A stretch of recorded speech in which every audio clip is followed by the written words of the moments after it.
Buka pintu ini. Buka.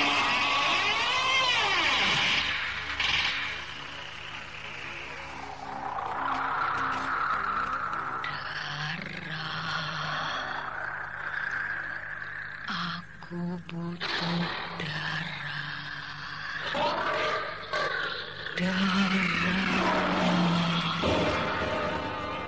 Mempersembahkan serial Sandiwara Radio Misteri dari Gunung Merapi dalam kisah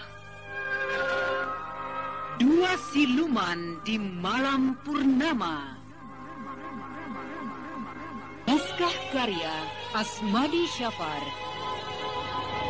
Teknik dan montase Z. Lesmana dengan sutradara Asmadi Syafar.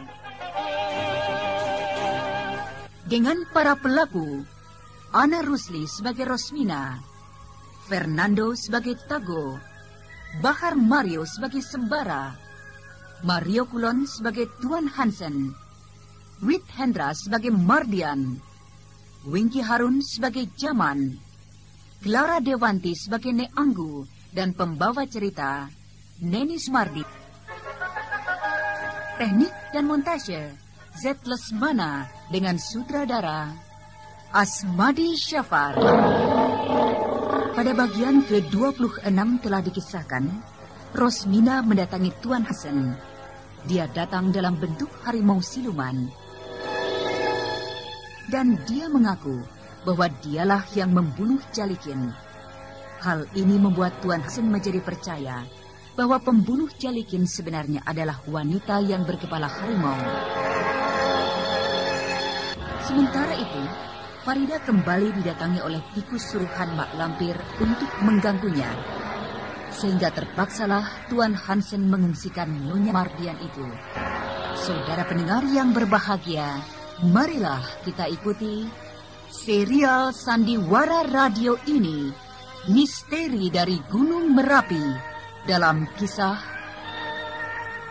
Dua Siluman di Malam Purnama, bagian yang ke-27.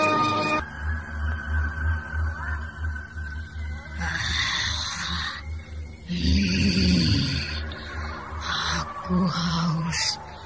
Seharusnya Tuan Hansen itu tadi, atau salah seorang anak buahnya itu, aku terkam saja.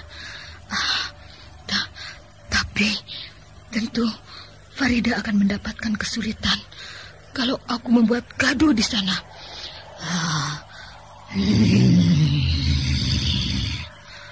Aku harus mencari darah.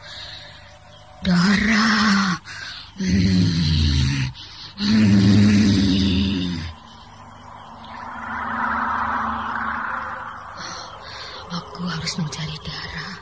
Aku harus masuk ke dalam pasar. Aku akan mencari tempat pemotongan hewan. Mungkin di sana aku akan menemukan darah. Darah.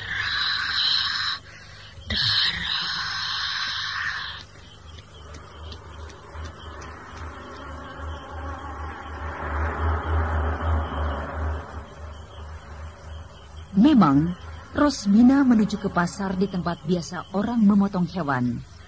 Dia masuk ke sana dan menjilati darah yang bertebaran di tempat pemotongan itu.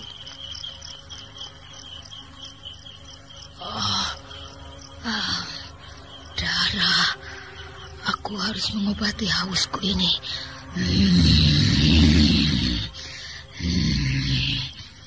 Di sini banyak darah sapi atau darah kerbau.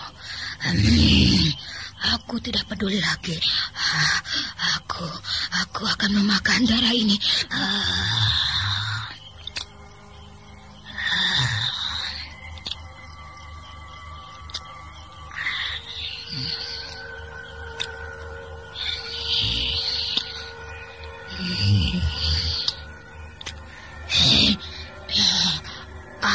Aku kembali berubah.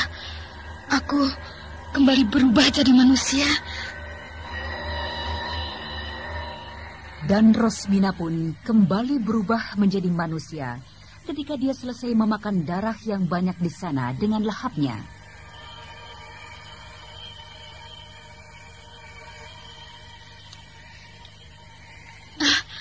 Aku sudah berubah kembali. Aku sudah tenang kembali. Itu ada orang. Aku harus bersembunyi di mana? Celaka. Dia benar-benar menuju kemari. Aku harus berpura-pura tersasar. Hei, siapa?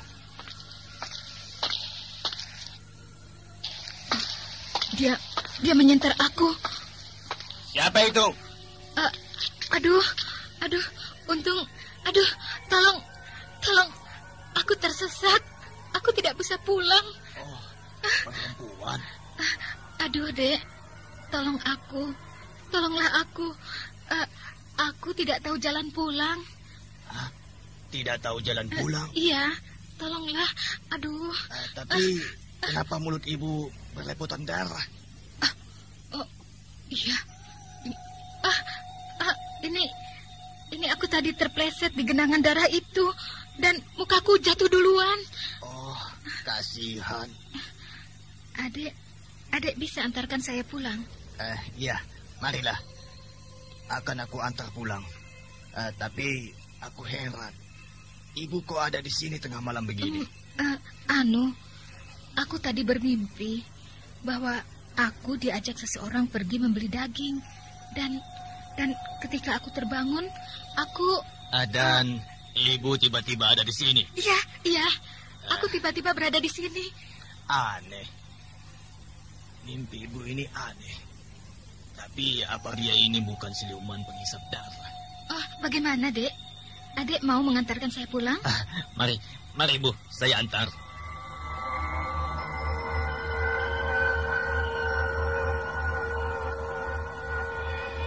Dengan perasaan was-was, akhirnya orang yang bertemu dengan Rosmina itu mengantarkan dia pulang. Sementara hari bertambah pagi.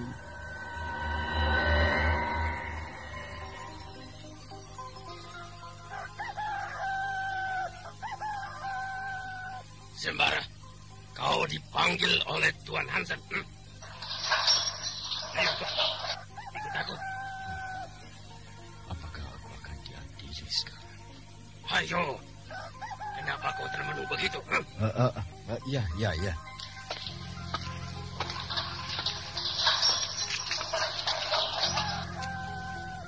Mari, kau jalan di depanku. Apakah aku akan diadili sekarang? Sudah.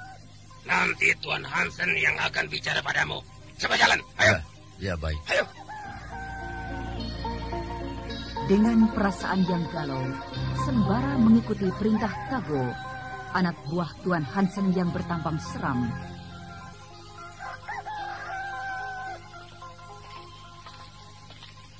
Ini Tuan, Sembara Tuan. Ya. Duduk. Terima kasih. Apakah saya akan diadili sekarang, Tuan? Duduk dulu, Kau tampaknya sangat tergesa-gesa.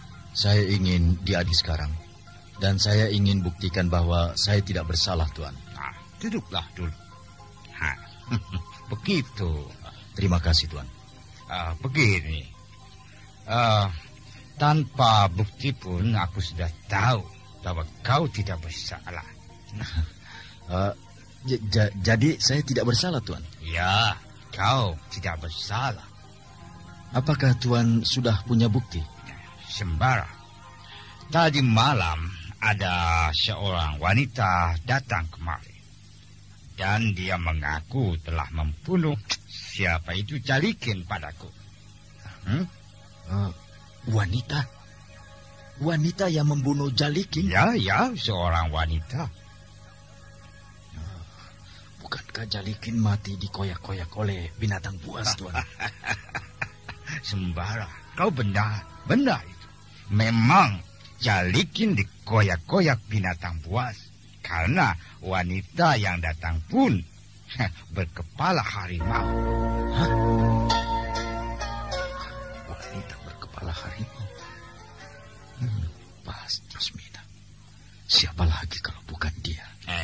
Sembara, kau tahu siapa wanita itu? Apakah akan aku bilang saja padanya apa sebenarnya wanita itu? Ataukah ada siluman lain yang disuruh oleh Datuk Panglima Kumpang? Tampaknya kau sedang berpikir keras. Kau tahu? Tidak, Tuan. Saya hanya heran. Kenapa tiba-tiba saja ada wanita yang berkepala harimau? Iya, aku juga heran. Tapi aku telah menyaksikan dengan kepala dan mataku sendiri. Dan yang lebih hebat lagi adalah bahwa dia tidak mempan aku tembak. Hebat. Kini ilmu Rosmina sudah bertambah. Dia sudah tidak mempan kalau ditembak. Nah, Sembara, kau pagi ini aku bebaskan. Kau ternyata benar-benar tidak bersalah. Jadi saya bebas, Tuan Hansen? Ya. Kau tidak pantas untuk kami tahan. Terima kasih, Tuan. Dengan perasaan yang sangat gembira, Sembara mendengarkan keterangan itu. Namun ketika dia mengingat Farida, tiba-tiba hatinya menjadi kecut. Dia benar-benar berdebar-debar. Kenapa tiba-tiba kamu berubah pucat? Kau sakit? Tidak, Tuan. Saya tidak sakit. Nah, pulanglah. Mungkin kau butuh udara segar di luar penjara ini. Iya, Tuan. Terima kasih. Saya permisi. Iya.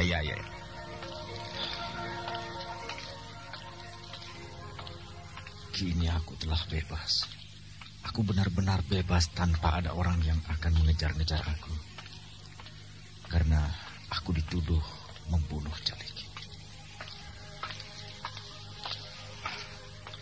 Tapi bagaimana dengan Farida ya? Aku harus bisa menolong. Aku akan datang nanti malam ke penjara itu. Farida pasti dalam bahaya. Dengan perasaan senang bercampur cemas, Sembara kembali ke penginapan Mulia, tempat dia dan kawan-kawannya menginap. Sementara itu, Mardian sedang ditemui oleh Jaman yang baru saja kembali dari kampung Kayu Sebat.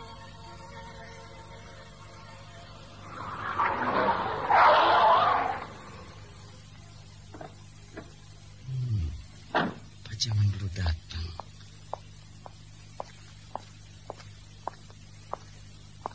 Selamat pagi, Pak. Iya, selamat pagi. Bagaimana Pak Jaman? Berhasil? Iya, Pak. Berhasil. Cuma saya sempat ketakutan di sana, Pak. Ketakutan? Kenapa? Apakah Pak Jaman masuk dari pintu depan? Iya, Pak. Dari pintu depan. Kan saya sudah katakan, jangan masuk dari sana. Masuk dari belakang. Untung Pak Jaman tidak dicekiknya. Iya, saya hampir saja akan dihukum oleh Mak Lampir itu, Pak Mardian. Tapi karena saya meminta obat untuk membunuh Sembara, maka dia tidak jadi melaksanakan niatnya itu. Mana obatnya itu? Ini, Pak. Iya. Terima kasih. Oh ya, lalu apa kata Mak Lampir? Katanya sedikit saja dicampur dalam makanan Sembara, maka kontan dia akan mati. Bagus. Nah, Pak Jaman, silahkan pulang untuk beristirahat. Ya.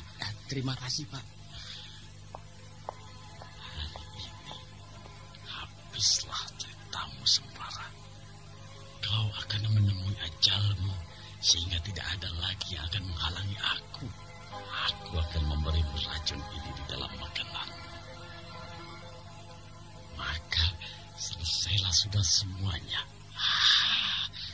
Nek Anggu, Nek. Iya, Nak. Mana makanan yang akan dikirim itu? Iya, Nak, ada. Bawa kemari, Nek. Iya, ya. Nah, ini makanan itu, Nak. Letakkanlah di meja itu. Dan Nek Anggu bersiap-siaplah untuk mengantarkannya. Iya. Sebentar Nek ke dalam. Aku akan taburkan racun ini ke dalam makanan itu. Cukup. Dia pasti akan mati dengan obat ini. Sudah Nek Anggu berdandan? Iya, sudah. Begini saja. Siapa yang akan menaksir orang yang sudah tua begini, Mardian? Begini, Nek. Nek Anggu bawa makanan ini ke penjara dan memberikan kepada Sembara. Tapi Nek Anggu suka takut, Nak. Masuk-masuk ke tempat begitu. Tidak apa-apa. Bilang saja pada Tuan Hansen bahwa Nek Anggu disuruh olehku. Iya. Nah, begitu sampai di sana, berikan makanan ini kepada Sembara. Bilang pada dia bahwa makanan ini adalah Nek Anggu yang bikin. Tapi semua ini Farida yang menyuruhnya. Tapi kan Farida di dalam penjara juga, Nak. Iya, bilang saja sewaktu Nek Anggu menjenguk Farida, maka Farida berpesan untuk membuatkan makanan untuk Sembara. Iya, baiklah. Tapi Nek Anggu jangan bilang ya bahwa makanan itu dari saya. Kenapa begitu, Nak? Dia agak tidak suka pada saya, Nek. Oh, begitu. Iya. Jadi Nak Mardian dengan Sembara sudah pernah kenal? Oh iya. Dulu, Nek. Kami kawan sepermainan sewaktu kecil dulu. Oh, begitu.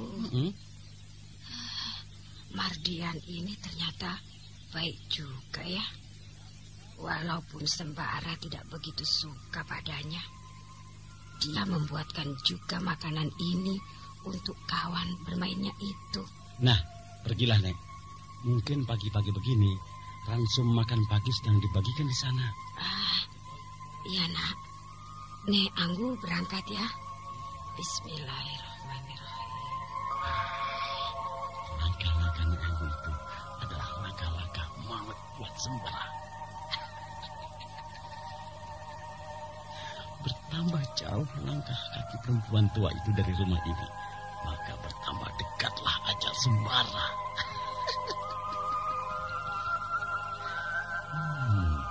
Hidup ini memang susah diduga. Aku misalnya, tanpa aku duga sedikit pun, tiba-tiba aku menguasai perusahaan Verdaiger ini. Dan kini seluruh kota mulai menghormati aku. Iya, Mardian, pengusaha muda yang ramah dan gagah. Kalau Farida tidak mau lagi padaku, maka aku akan perlihatkan padanya bagaimana uangku akan berbicara.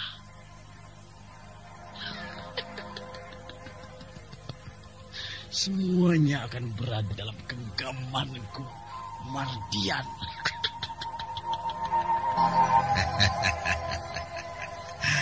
Nenek antar makanan untuk saya. Makanan ini cukup enak baunya. Maaf, Tuhan. Saya bawa makanan ini Untuk siapa? Untuk siapa? Untuk saya, bukan? Orang tua kini jatuh cinta pada saya. Atau jatuh cinta pada anak buah saya yang bernama Tago ini. Tidak, Tuan. Tidak. Hei, Tago, lihat. Kemari. Ya. Ini, kau lihat ini. Nenek ini sedang jatuh cinta padamu. Oleh sebab itu, pagi begini dia sudah antar dia punya masakan untukmu. Tuan Hansen bisa saja menggoda nenek ini. Coba, kau belum lihat orang tua ini berdandan, Togo. Kalau dia sudah memakai bedak, lalu dia kasih lipstik di bibirnya, maka kau pasti terpesona. Apalagi dia akan datang memakai sepatu dengan hak yang tinggi.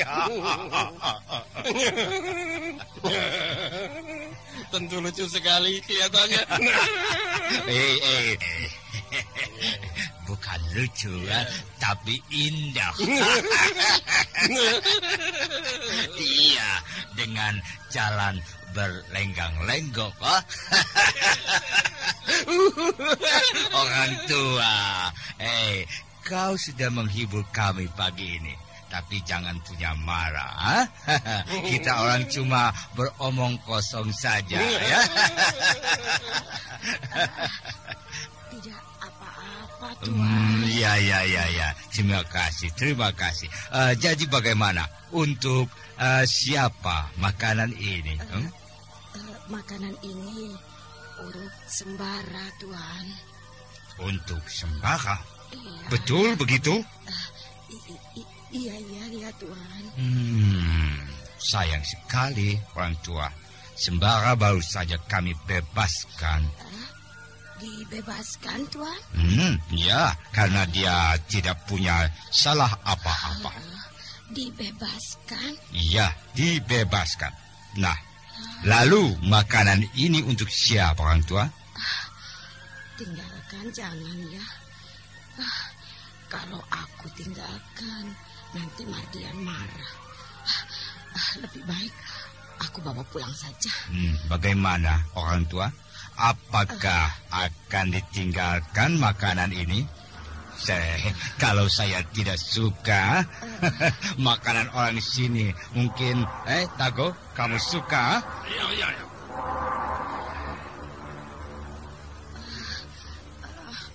Lebih baik aku tinggalkan saja. Kenapa aku bawa-bawa lagi? Ya, cepatlah orang tua.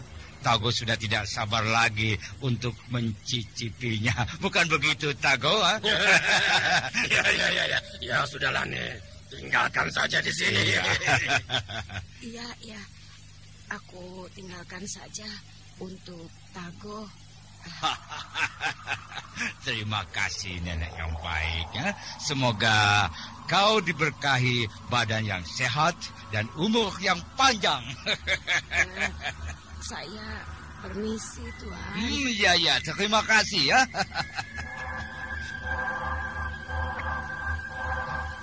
Tago. Iya. Pagi-pagi begini kau sudah mendapatkan rezeki satu rantang makanan. Ya, Tuan. Baunya enak sekali. Ya. Nah, kau bawalah pulang. Tapi sayang ya, kau belum punya istri.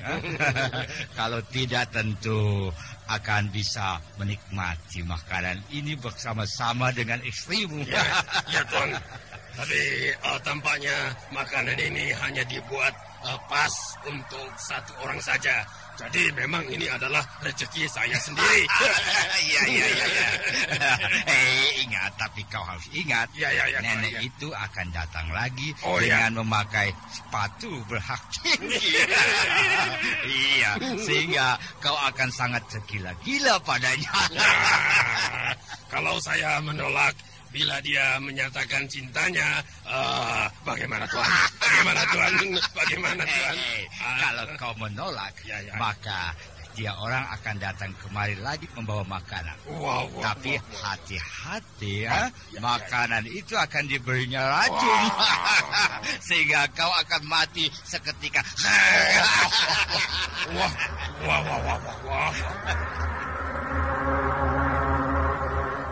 Demikianlah, Tuan Hansen dan Tago masih saja berseloroh tentang kedatangan Nek Anggu tadi.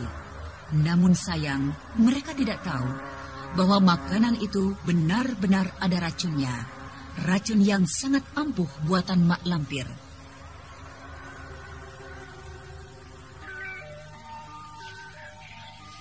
Jadi, Nek Anggu tinggalkan makanan itu di sana? Iya, Nak. Ya, kalau mau lagi, nanti Nek Anggu buatkan yang baru aja. Laka. Kenapa Nek Anggu tinggalkan? Kenapa, Nak? Apakah ada yang istimewa pada masakan Nek Anggu itu? Tapi Nek Anggu rasa hanya biasa-biasa saja. Bukan begitu, Nak. Aku hanya takut kalau Sembara menjadi kecewa. Oh, gitu. Ya. Lalu makanan itu Nek Anggu berikan kepada siapa? Kalau tidak salah, pada siapa yang mengambilnya tadi ya? Pada Lupa. Pada Tago. Tago. Biar saja dia yang mati. Aku hanya khawatir kalau diambil Tuan Hansen.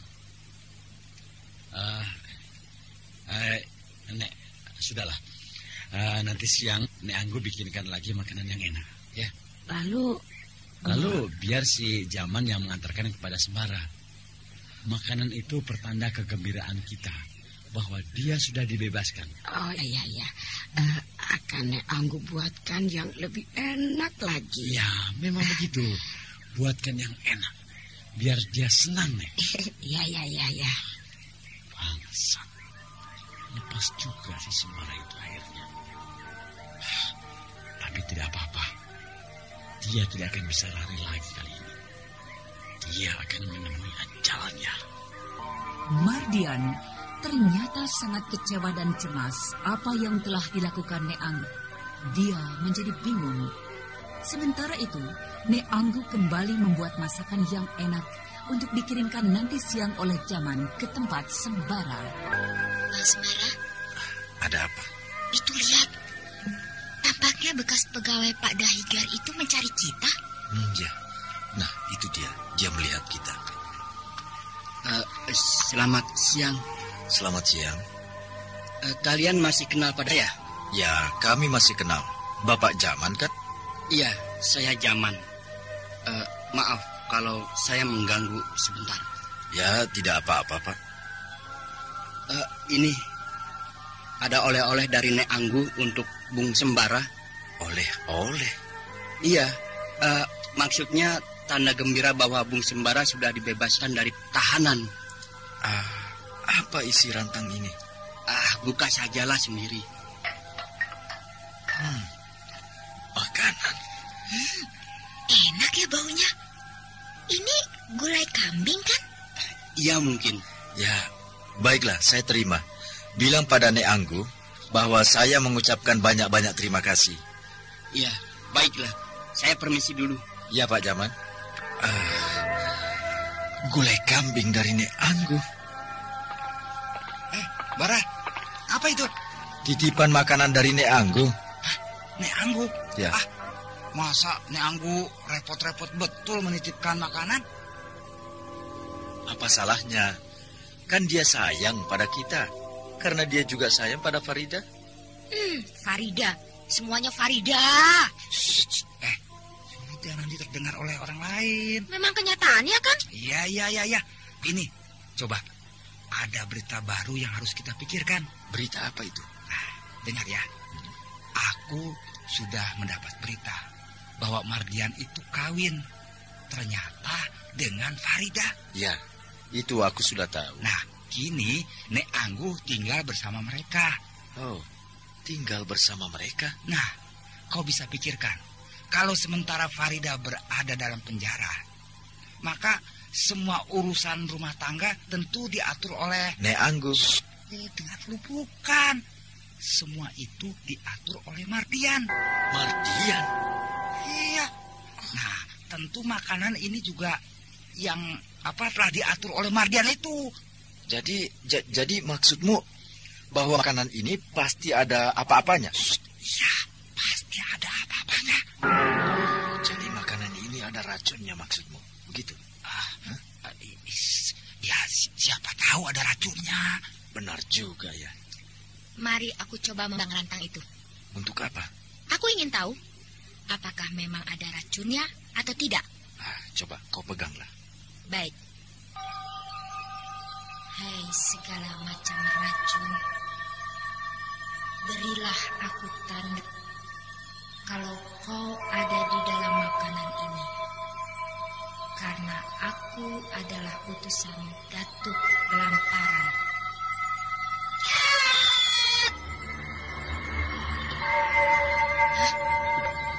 Memang ada racunnya. Gila, Mardian benar-benar akan membunuhku dengan cara seperti ini. Aku akan kembalikan ramuan racun pada yang punya.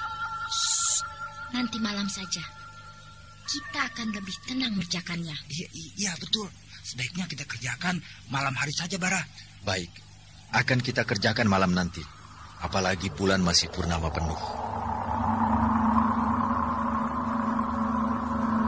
Dengan kekuatan ilmu yang dipelajari oleh ayahnya, Seruni telah mengetahui bahwa makanan itu memang ada racunnya. Dan ketika malam tiba, ketiga sahabat itu mulai mengerjakan sesuatu.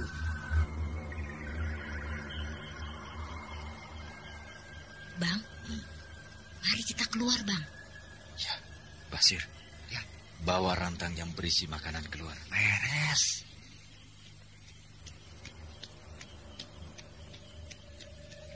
Nah, letakkan di sini. Iya. Mari kita mulai. Biar aku yang menyelesaikan ini, Seruni. Karena ini adalah urusanku. Baiklah. Hai, kakek jabat. Anakmu si pangeran dalam bahaya. Tolonglah kakek jabat. Aku akan memusnahkan bahaya ini. Bau kemenyan ya? Iya, bau kemenyan ya. Mungkin kakek jabat sudah berada di sekitar kita.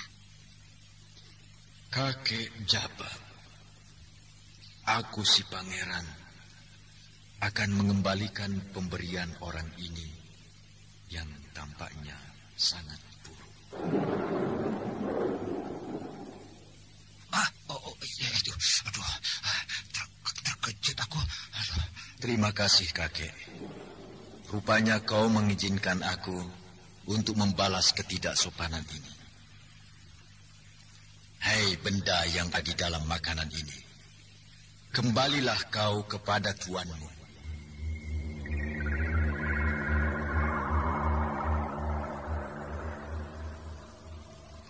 Hai benda, kembalilah kau kepada yang mengirimkanmu. Hai benda, kembalilah kau kepada orang yang mengirim kamu kemari.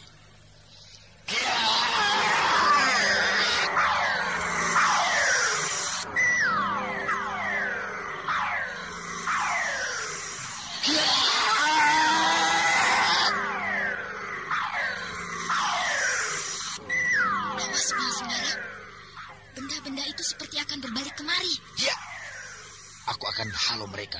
Kiat!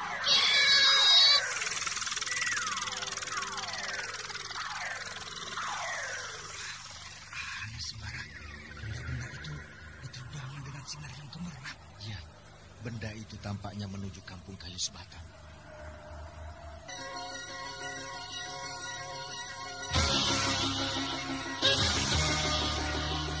Dengan kehebatan ilmu-ilmu yang mereka miliki, Sembara dan Seruni mengembalikan racun-racun itu kepada yang punya. Dan mereka tiba-tiba terkejut karena benda-benda itu terbang menuju kampung kayu sebatang dengan mengeluarkan sinar bagaikan bintang. Saudara pendengar yang berbahagia, demikian tadilah kita ikuti serial Sandiwara Radio ini. Sampai jumpa esok hari pada waktu dan gelombang yang sama.